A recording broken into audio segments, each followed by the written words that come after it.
What is up, you guys? Welcome back to another video, and I hope everyone's having a great day. If you're new, well, my name is Jai. That's J-I. Welcome to my channel.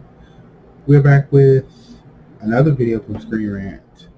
Yeah, I've been watching his videos that I never saw. I watched a couple of his videos, but not a lot. But here we have, and I think this one is 2 years old.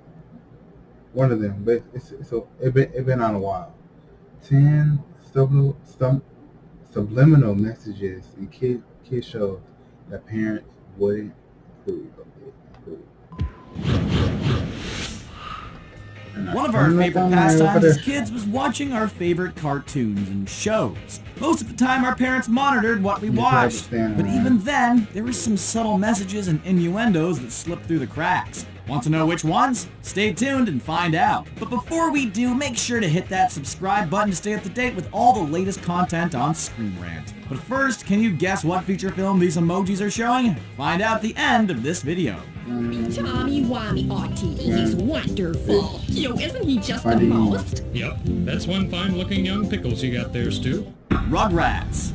The show had some very creative adventures the babies went on, but we also got to know the parents and their personalities. And just like when we were kids, sometimes the adult dialogue and moments got lost on us. But looking back, there are some moments in the show that we are happy that we didn't get. Like when Tommy's grandpa tells the kids he rented them some movies, Reptar Come Home and Reptar Redux. He then mentions he rented his personal favorite, Lonely Space Vixen, which is for after they go to bed. With a title like that and the fact that the kids have to be asleep for it, we're pretty sure Lonely Space Vixens is a very adult film, if you know what we mean. Say goodnight, sucker. It's way past your bedtime. No, please, don't! I didn't! The Powerpuff Girls accident. Sugar, spice, and everything nice are said to be what little girls are made from. Cartoon Network's The Powerpuff Girls took that to a whole new level when they created a story about a professor who wanted to create the perfect little girl. But when he was mixing the ingredients, Professor Utonium accidentally broke a bottle of Chemical X into the mix and created the superhero trio Blossom, Bubbles, and Buttercup. In one episode, they made a friend named Robin, who they have over their house for a playdate. After the professor introduces himself, Bubbles goes on to mention that he made them in his laboratory by accident. Yeah, he made us in his laboratory by accident. Well, what can I say? Don't worry, Professor. I was an accident too. Did you get the joke when you were a kid? This is, however, one of the more tame ones on our list. Yeah, I think I've seen that. Maya the Bee. As streaming has become the norm to how we watch television, we usually trust Netflix to have something to watch. And when it comes to cartoons, we know they're always child-friendly, right? Wrong. Maya the Bee is a show on Netflix that was created by Studio 100 Animation. It was based on a German children's book series first published in 1912, so how harmful could it really be? Well, it so happens that a few parents noticed a crude drawing of the male anatomy in one of the scenes. A couple of moms took to posting a screenshot on social media to show that the image was in episode 35 of season 1. One mom insisted that she did not make any edits to the image. If try and search for the episode now, it has since been removed. Now, we wonder how and why this phallic image was added to an otherwise kid-friendly show. What was really the point? That should definitely not be an Easter egg that parents have been happy to find. Remember, I wanted to cover the roof of my mouth and look just like the picture. A big can of beans that says Gloria on it. Coming right up, Mr. Horny. Rocko's Modern Life. Just about everything in this show is borderline too much. We wonder how it got approved. But to be honest, watching this show as an adult, you realize two things. One, you probably shouldn't have watched this as a kid, and two, you probably relate to this show a lot more than you should.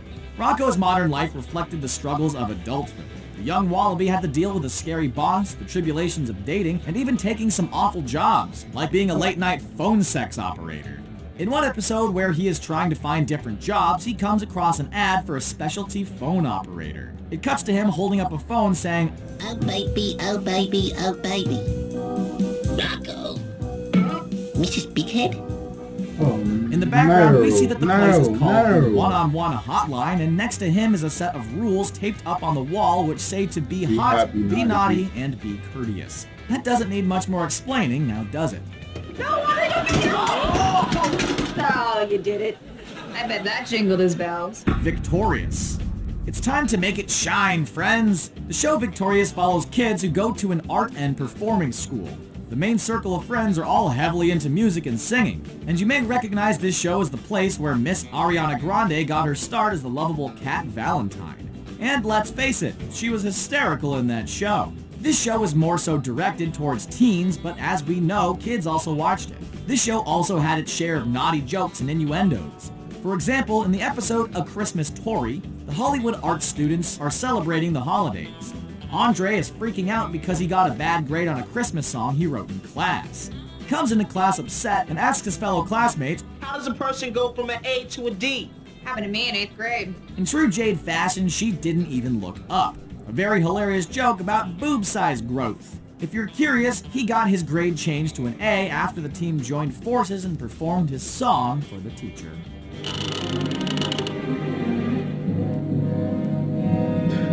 SpongeBob SquarePants, Mystery Coin Slot. For those of you SpongeBob fans, chances are you've noticed a few somewhat inappropriate things here and there. Some are purposeful nudges, others we aren't so sure about. But let's talk about the episode My Pretty Seahorse. You may recall that SpongeBob ends up with a beautiful wild seahorse who he ends up calling Mystery. At one point, Mystery ends up at work with SpongeBob. He tries to hide her, but fails.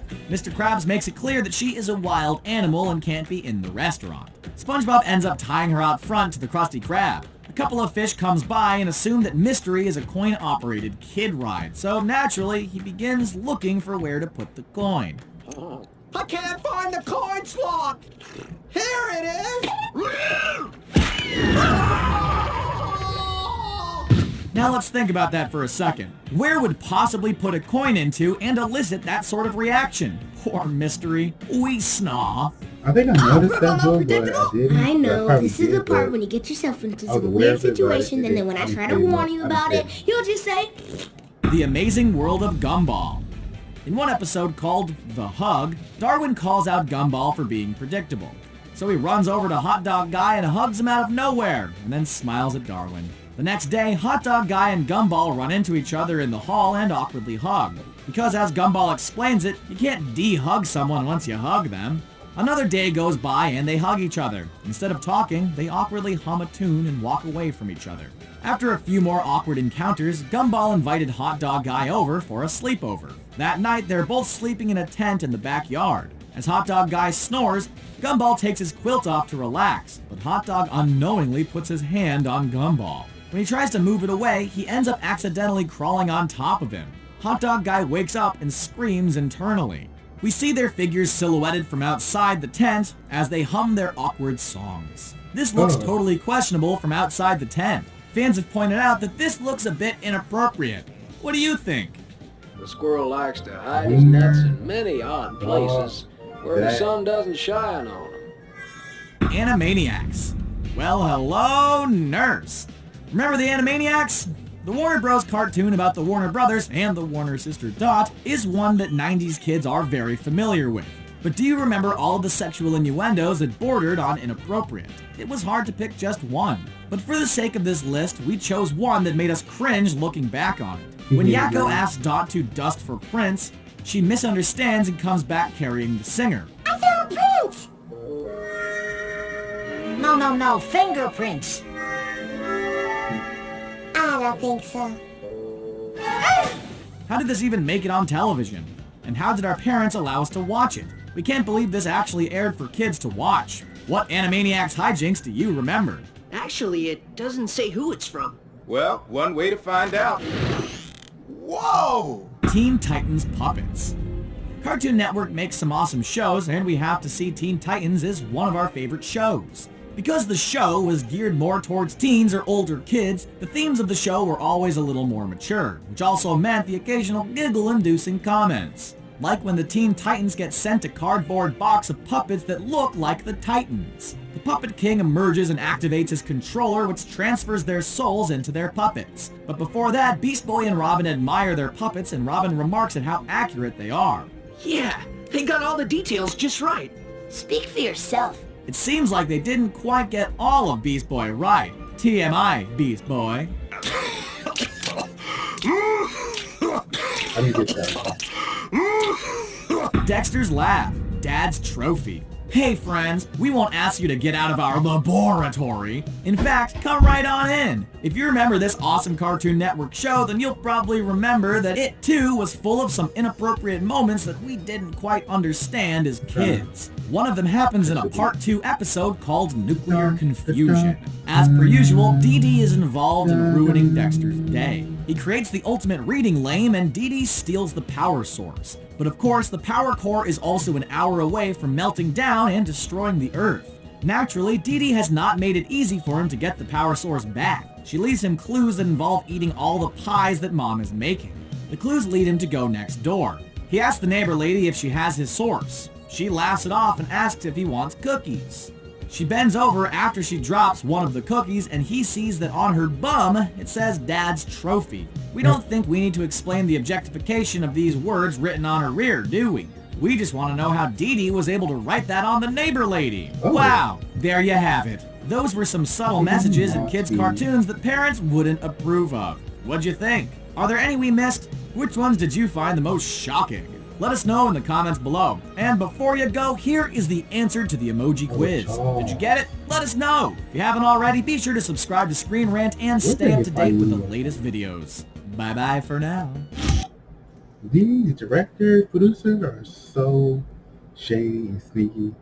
They know what they're doing. They know what they're doing. But they'll, even if it's in the corner, people still catch that. People still catch that. And a little bit dark. I'm trying to catch the white light because I don't want too much cloud me because it's so hot. Because the fan is here. So you guys again continue to feel first light comment. And so,